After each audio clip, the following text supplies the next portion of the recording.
Zoom sur la toxoplasmose.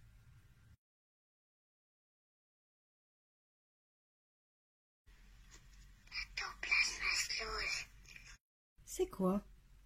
C'est une maladie due à l'entrée d'un parasite dans l'organisme. C'est Toxoplasma gondii.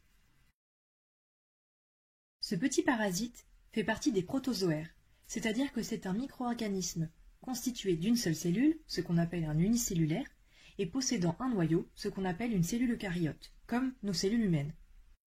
Ce parasite peut infecter tous les animaux à sang chaud.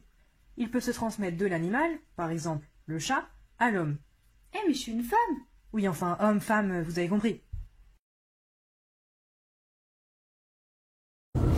Tout dépend des habitudes en fait des pays. Par exemple, dans les pays anglo-saxons, les pays scandinaves, où on consomme soit moins de viande, soit de la viande beaucoup plus cuite, la prévalence est bien moindre, elle est de l'ordre de 15%. Dans les pays plus chauds, plus humides, où le parasite circule plus facilement, où la viande est moins facilement cuite à cœur, comme par exemple en Afrique ou sur le pourtour de l'océan Indien, la prévalence peut monter jusqu'à 60%. C'est-à-dire 2 personnes sur 3 qui sont en contact ou qui ont été en contact. Sur les 2 milliards, si ce n'est plus de personnes dans le monde, il y en a quasiment 99,99% qui n'ont jamais été traités, puisque soit il n'y avait pas de symptômes, soit des symptômes très discrets, soit des symptômes un petit peu plus marqués qui ont conduit à un diagnostic de toxoplasmose. Mais quand on est immunocompétent, on sait qu'on va guérir.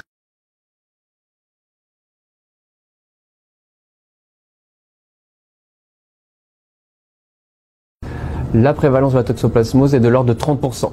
Il y a une femme sur 3 qui, vers 20, 30, 40 ans, est en contact ou a déjà été en contact avec le parasite. La maladie se contracte plutôt au contact d'excréments de chats qui contiennent le parasite. Par exemple, si le parasite vient sur les mains en jardinant ou en nettoyant une litière, puis qu'on se touche la bouche. En quoi jardiner peut me faire attraper la toxoplasmose? Pour répondre à ça, revenons à notre chat. Merci. Le parasite va se servir du chat comme hôte définitif. C'est-à-dire que le parasite va se servir du chat pour se reproduire. En d'autres termes, le chat est le seul mammifère qui va contaminer le milieu extérieur.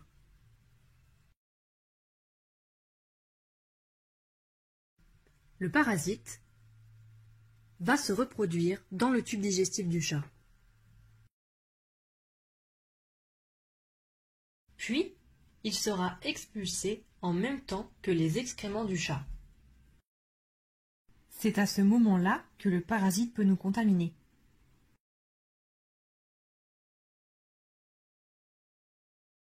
Nous sommes libres. Oui. Contaminons-les tous. Plus qu'à attendre qu'un mouton nous mange. Ou un humain. Oui, trop hâte. Le parasite peut survivre 1 an dans la nature. Mais pas de panique. Pour que le chat nous transmette le parasite, il faut qu'il soit lui-même infecté.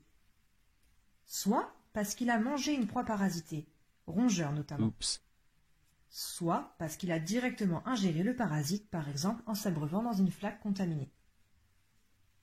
Ce qui n'arrive pas, ou rarement, aux chats domestiques puisqu'ils mangent des aliments industriels.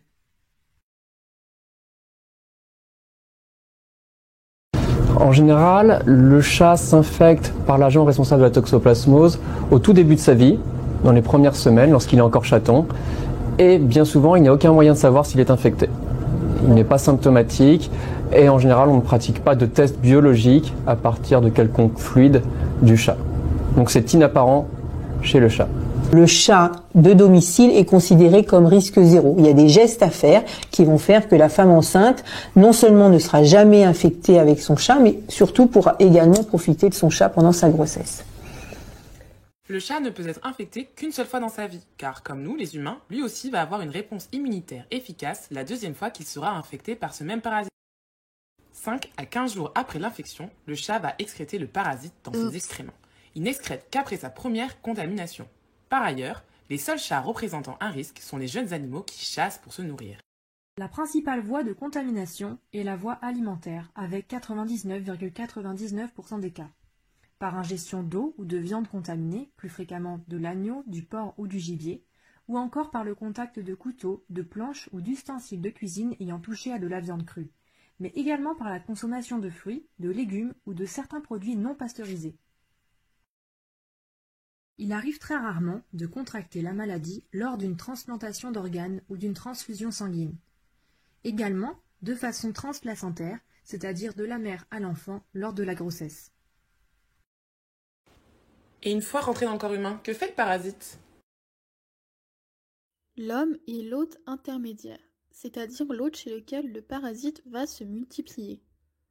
Pour éviter que les parasites ne soient détruits par notre système immunitaire, les parasites vont s'entourer d'une membrane épaisse pour former ce qu'on appelle un kyste. Ils vont se loger dans le cerveau, les muscles et les yeux, car ce sont des zones où il y a une faible réponse immunitaire.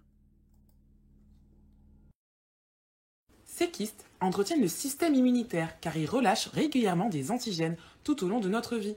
Donc si on est réinfecté par le parasite, même des années plus tard, le système immunitaire sera très efficace. Et chez les femmes enceintes, ça se passe comment?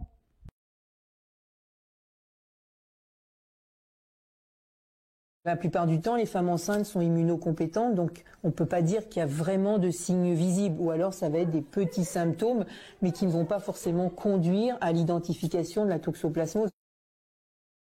En effet, dans le sang, on retrouve ce qu'on appelle des anticorps.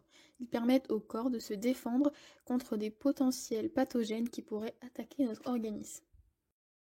En France, lorsqu'une femme est enceinte, le dépistage est obligatoire. Si une femme enceinte a été contaminée par Toxoplasma gondii avant la grossesse, alors le bébé ne risque rien. Si une femme enceinte n'est pas contaminée par Toxoplasma gondii, alors il faudra mettre en place un suivi médical.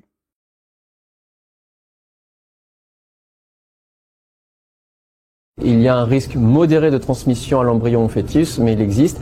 Et si jamais le parasite passe chez l'embryon ou chez le fœtus, dans 85% des cas, celui-ci, même infecté, n'aura pas de signes cliniques particuliers.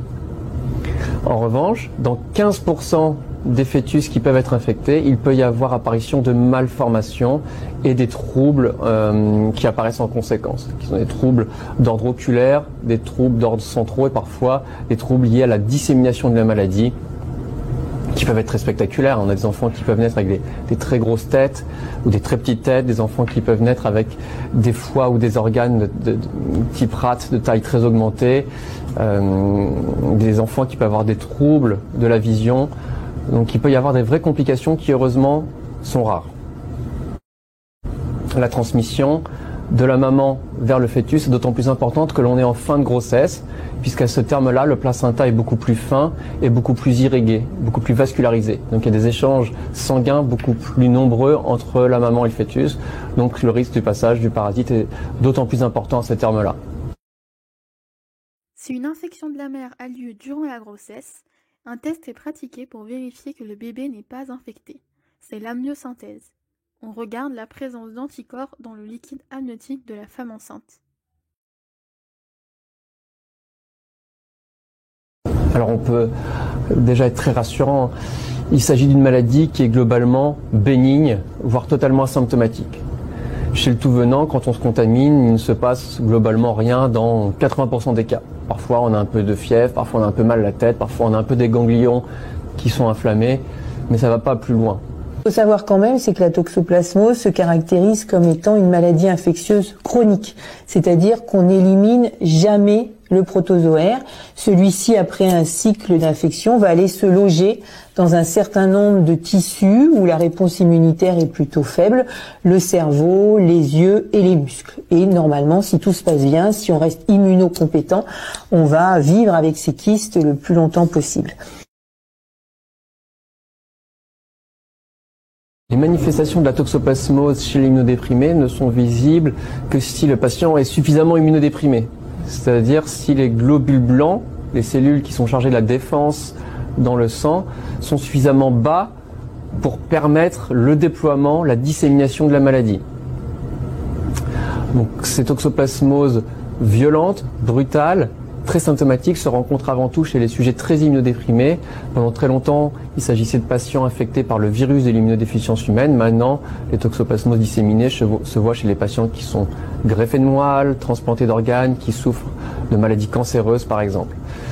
Et là, potentiellement, tous les organes peuvent être concernés, tout un tas de manifestations cliniques peuvent être observées, mais le parasite a 2 sites anatomiques de prédilection, le cerveau et l'œil. Et je vous disais que ce parasite, ce protozoaire, était hébergé à vie dans les tissus immunoprivilégiés. Eh bien, dans certains cas, certaines personnes vont passer par des épisodes d'immunosuppression, voilà, des traitements immunosuppressifs lourds. Et dans ces cas-là, le protozoaire qui était latent et qui vivait finalement avec son hôte en bonne entente, eh bien, va se réactiver vers une forme de virulence parce que la pression immunitaire n'est plus présente. Et là, eh bien, on va avoir des conséquences gravissimes avec des toxoplasmoses neuronales en particulier. Donc les signes cliniques des toxoplasmoses de l'immunodéprimé seront principalement cérébrales et oculaires. Ça se manifeste par des commissions, des crises commitiales, c'est-à-dire le patient qui a des épilepsies, des patients qui a des signes de céphalite, qui a mal à la tête, des vomissements, et des troubles de la vision. Le patient voit des taches, peut devenir presque aveugle.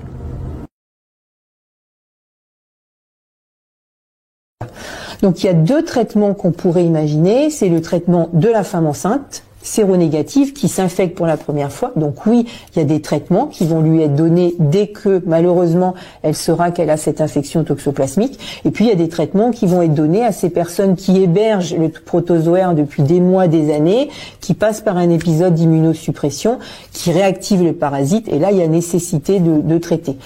Ce que je voudrais rajouter, c'est qu'aujourd'hui, les traitements qu'on a contre la toxoplasmose ne donnent pas toute satisfaction parce qu'ils n'ont pas une spécificité vis-à-vis du toxoplasme. Et en plus, les traitements qu'on a aujourd'hui n'agissent que ce qu'on appelle la forme tachyzoïde, qui est la forme de virulence.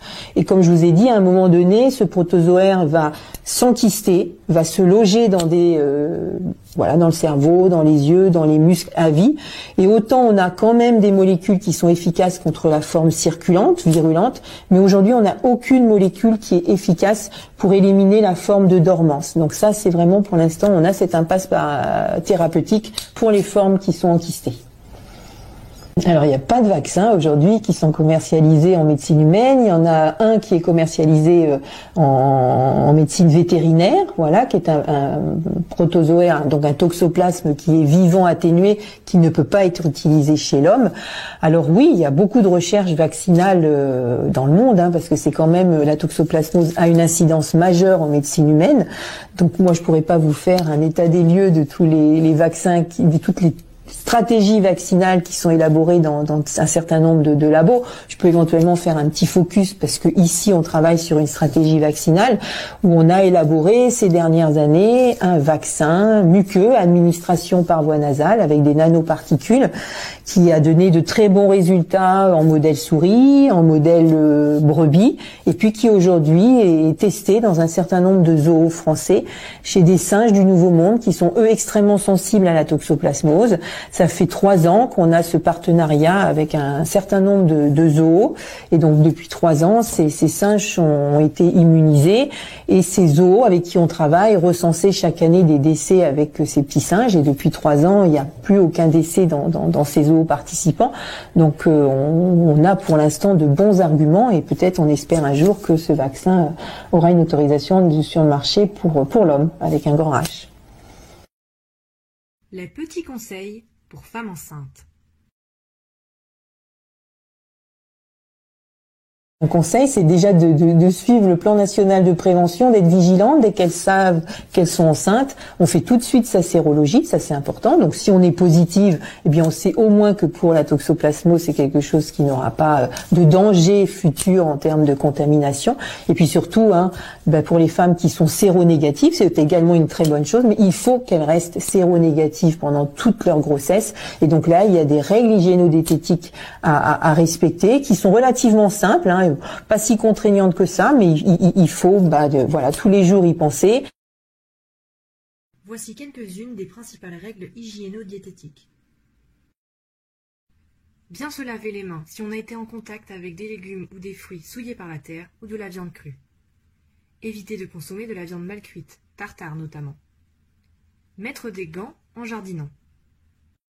Si vous avez un chat, demandez à quelqu'un d'autre de changer la litière ou, dans le cas échéant, nettoyez-la tous les jours avec des gants et de l'eau chaude. Évitez la consommation de mollusques. Et boire de préférence de l'eau en bouteille. Merci d'avoir regardé. N'hésite pas à mettre un j'aime si la vidéo t'a plu.